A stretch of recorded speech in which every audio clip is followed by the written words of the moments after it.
Hello, welcome. My name is Jeff Glover. I used to win a lot of tournaments. I used to beat a lot of big guys and win the absolutes and win Pan Ams and win Worlds and go to Abu Dhabi. And I've done a lot of competition and I have a lot of experience. And one of my favorite subjects in Jiu-Jitsu is escaping. I'm here with Pete the Greek today. He's a legend. He's from Chicago. He's the owner of Rio Jiu-Jitsu, the wrist lock master, wrist lock the world himself. And today we're going to go over some of my favorite positions to escape, get out of, counter, and just generally frustrate my opponent. And I hope you enjoy it.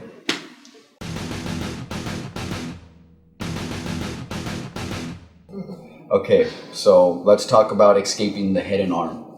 It's a pretty tough choke to get out of.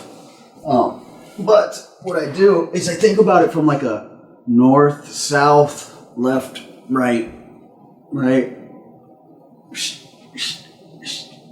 and then, which of course is very hard to do. They're going to have you down in that head and arm choke. They're going to be squeezing you. You're going to have to weather the storm. Don't freak out, okay? Come here, Pete. Put me in that choke, please. Head and arm choke here, okay? Now, first thing that I feel like I want to do is I want to use this hand that's not in there, and I want to reach and get a good bite on his shoulder. If I can get my fingers into the armpit, that's going to help out, okay? Now, I need to start peeling, and trying to open. If I could ultimately like go all the way out, that would be great, right? Let's say you have somebody that's that weak, that would actually happen, and now you'd be able to get this in, turn in, and start taking up towards the back. Okay. So let's just assume that's not going to happen. Let's just assume it's going to give me just a little bit of more space. You see how it's cutting me off right now. If I open this up, it gives me a little bit of breathing room. Okay? And now I'm going to start doing my little rocking chair.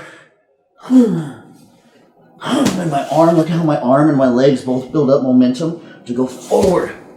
Okay? Because now he's going to bring me back and I'm going to go with it and I'm going to commit to my back roll. Okay? Let's look at that again. Okay?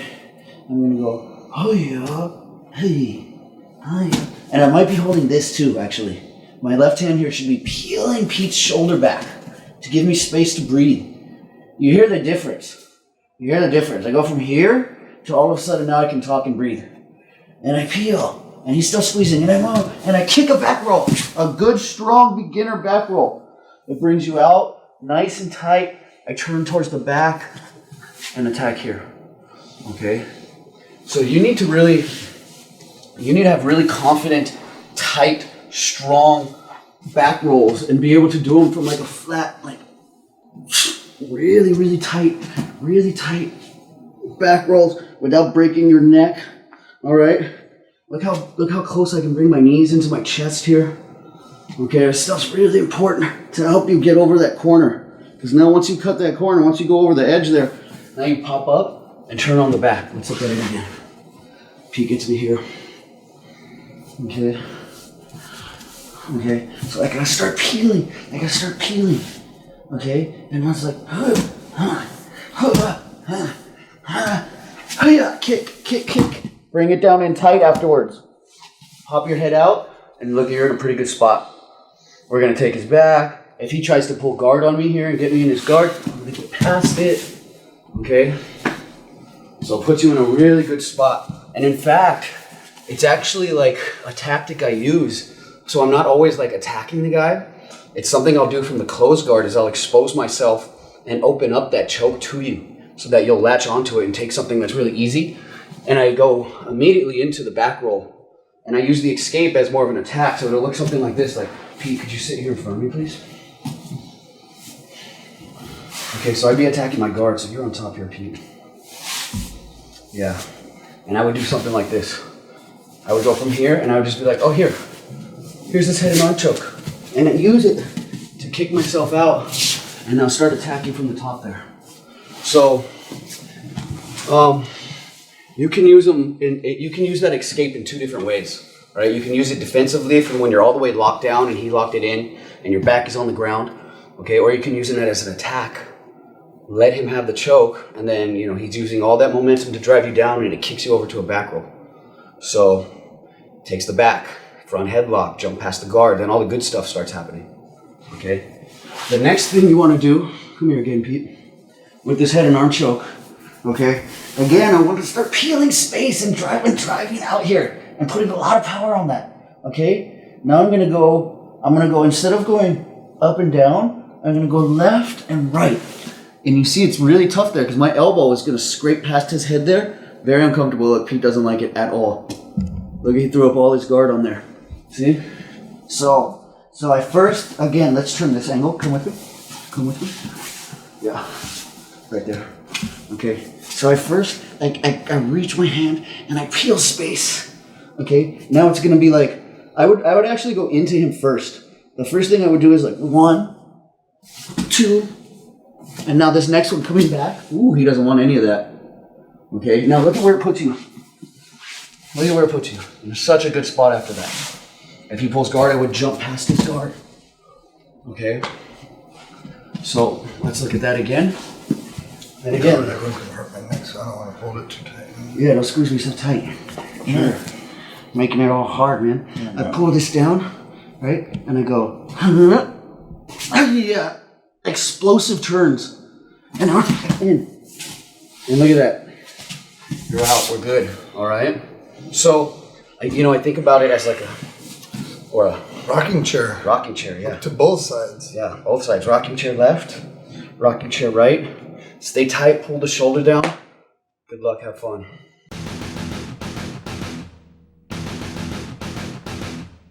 When I first started jiu-jitsu, one of the subjects that I really had a lot of problems with was being on top inside somebody's closed guard. It makes sense. I was pretty small, and your legs are the strongest part of your body. And, I've just found myself always getting swept, not knowing where to put my hands, and just kind of didn't have a lot of moves. But over time, it's now become one of my favorite subjects, okay? And a lot of this stuff isn't too crazy. Let me have you in close guard, Pete. I do really simple stuff that you might already do or have been taught. Like one of them being is I frame a knee in the middle, I start to back up, and then I do like a double, lock my hands together. I get a double right into there and unlock that, okay? If you've ever been in somebody's closed guard and they're good at it, it's really uncomfortable. They'll do things like break your posture. Like, go ahead, like a lot of this, a lot of breaking posture good, right? A lot of like wrist controlling me. You're gonna be having to fight for wrist control. He'll be sitting up, doing all this stuff. You gotta push him back down, okay? You have to like, have good maintenance. Don't let things get rolling too far. Hit him back down, right? If he unlocks his guard and scoots his butt to the side, right? I need to stay in front of him. Go back the other way, right? I can stay here, right? And as you do that, that's a good time to get swept right there. You could be moving back and open up something for him. So you need to be weary. You need to be weary of stuff, okay? So good base, don't fall over, okay? Yeah, look, fight off the wrist control. Every time he goes for wrist control, I gotta fight that off. Look, he wanted the underhook. I gotta, whoa, no, Go for the underhook again. You can't just let him have that, right? Look at that. Look at all the trouble I start getting into, right? So it's like, sometimes you kind of have to loosen up your arms too, okay? Like when he goes for an underhook, I kind of go like jelly arm, so it slips out. All right, go for it kind of aggressively. Go for the underhook. Yeah, you see how fast I respond to popping my thumb up? Do it again. So little things like that. Now, as far as unlocking the guard, I'm not afraid to just dig my elbow into your thigh. A lot of people will say something about that. I don't care what they say. All right, I unlock some big dudes' guards like that. I'll do the double, again. I'll do the single, right? It doesn't matter. Okay, you can frame on the belly here or the hips, or grab the pants and dig in, unlock. Okay. Another thing I like unlocking guard with is a double wrist control. A double wrist control into the belly. Okay, you can even start to threaten a wrist lock a little bit here, but I use this to frame and start backing up and unlock, and I feel pretty safe doing that. Okay, so that's my simple stuff. Put me back in close guard.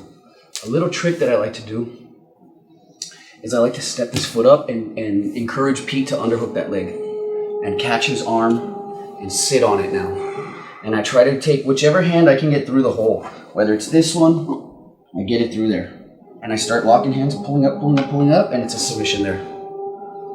That's one thing I like to do, okay? Another thing I like to do, scoot with me because I'm gonna move a lot towards the camera, okay, is posting my hand across here. Does this open me up for arm bars and triangles? Sure. Does it open me up for omoplatas and back takes? Yes. You have to look out for all that stuff. As you're doing this, you have to shut those little attacks down before they become major, okay? So with this attack, you post, right? And I have to stay firm. My hand has to stay in the exact same footprint it's in right now because my hips are gonna move. Lock your guard up higher on me, Pete. I know I got a little waist. As I scoot towards him, look at how my hand, everything's moving except my left hand. And that puts so much pressure on Pete's neck and hips, that guard unlocks. And then you can pass over. Okay, so, you know, this is a balancing act too. I don't know if you guys see of it a lot, but I get on those yoga balls and balance and move around and spin around. And it's really good for translating into this. Okay, when I do moves like this, there's a lot of opportunity for him to off balance me and shift his weight and throw me off to the side. And you can't let little things like that sweep you so easy. So, post, good balance, good base, stay centered. This is the point right here where there's pressure on Pete's neck. And now he's got to start thinking, what am I going to do? Because my guard is starting to pry open. Okay? And I don't care. I just keep going. Boom. Unlocks. Now do a cool guard pass. All right? Another thing I like to do to unlock the closed guard is put my head down. I put my head down and I start scooting like this to the side. You'll notice that I have this left underhook now when I do that. Okay? You'll notice that I put my head down, look towards the camera here, and as I start moving towards the camera, my left arm stays nice and tight as an underhook. And in fact, if Pete was to pummel there, can you pummel? I would pummel right back. As soon as it becomes a threat, you got to switch it over. And you can move, and you keep going, and you keep going. Now right about here, if you have to, you can dig your arm in. And now you unlock the guard. Okay? That's good. So the reason I wanted to talk about unlocking the guard, because I kind of feel like I got caught. When people put me in closed guard, I really didn't want that to happen. Similarly to, I don't want you to take my back. I don't want you to get side mount. I look at the closed guard as a position that you really need to escape. So it's just as important unlocking the closed guard as it is like escaping the back, escaping the arm bar, escaping the mount.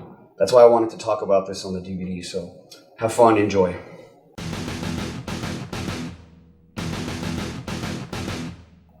Okay, so let's talk about belly down. You get put belly down, and he has the hooks in there. Okay, it's pretty uncomfortable. Pete and I were just saying it's probably like the worst position. I think it's the worst. Yeah, it's probably the... Like that and like, I don't know, being in a triangle. We're going to talk about this. Let's get you on my back here with hooks. Hooks in. So first thing is learning how to like shut it down. Okay, so what happens is they kind of like bring a crossface here. Bring a crossface and roll on. You use it to turn me over. Yeah, and it turns us over and then this happens. Okay, let's do that again. Okay. So first, you have to recognize when he's trying to go for this, okay? They're gonna come under your neck here, and they're gonna turn you this way, and okay, do it again. Okay. Bump escape. So yeah, so this sucks, dude. You know, if you're in Pete's position, you want to do that. If you're in my position, we got to think about shutting it down. Okay, go for it again. Go for it again. I would say first thing is try to clear that bottom hook right there. Look at that again. Okay. When I feel this happening, is as soon as I feel them start going for it, okay, stop there. I go, boom. Okay, watch again. Full speed, Pete. Clear that. And then I start getting my hips over here. Okay, and now you start turning out and escaping here. Let's do that again. So if you can, that's one way to do it. You start getting caught over. Whoa, whoa, whoa. Okay, now he's going to try to mount me. You need to catch that right here. Okay, otherwise he'll just step right over and mount you. Oh. Okay, let's do it one last time. So here's my back. Now we're talking about shutting it down before it happens. We're going to get into what to do once it actually happens here in a sec. Okay, so he starts to go, he starts to turn me. I go, whoa. Oh wait, let's do it again. See, I'm thinking about the mount now, because I'm so far ahead of this. I'm worried about the mount, but let's say he really wants my back, push my stomach down. Go for it. I gotta clear that bottom hook. Okay, and start turning and facing him. Okay, that's the principle, that's the basic idea right there. Now, last time here, Pete, and actually throw me stomach down. So you can't stop it, you get put here. Okay, now look at my feet. Dangling in here, you look bad. Alright? What you need to do is learn how to come foot to foot. Okay, because you're not going to churn. You're not going to just churn. Okay, you want to start trying to get your chin down and fighting the choke. Turn around here so you show like that choke. Okay, go for the choke, go for the choke. You got to get that hand in there and get that hand in there and make space here so you don't get choked. Wrist, forearm, separate it. Get your chin down, put your forehead down. Okay, now let's go back where we were. Let's talk about the footwork.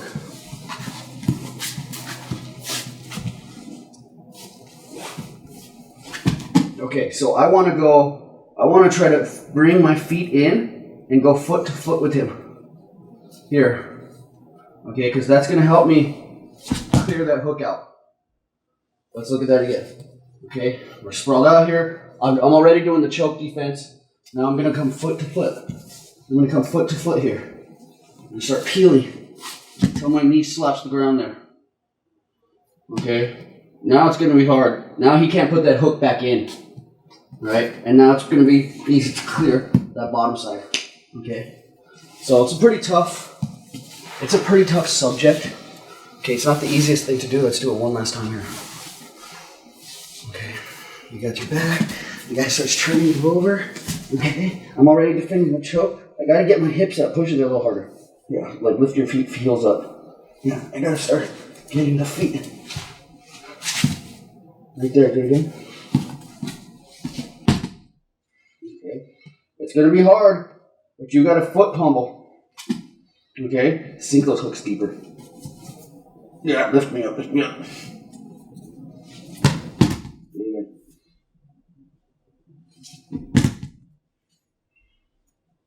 Look at the hook is better.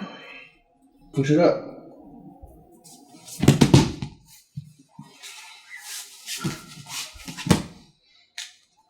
So, it's pretty challenging, but, good luck.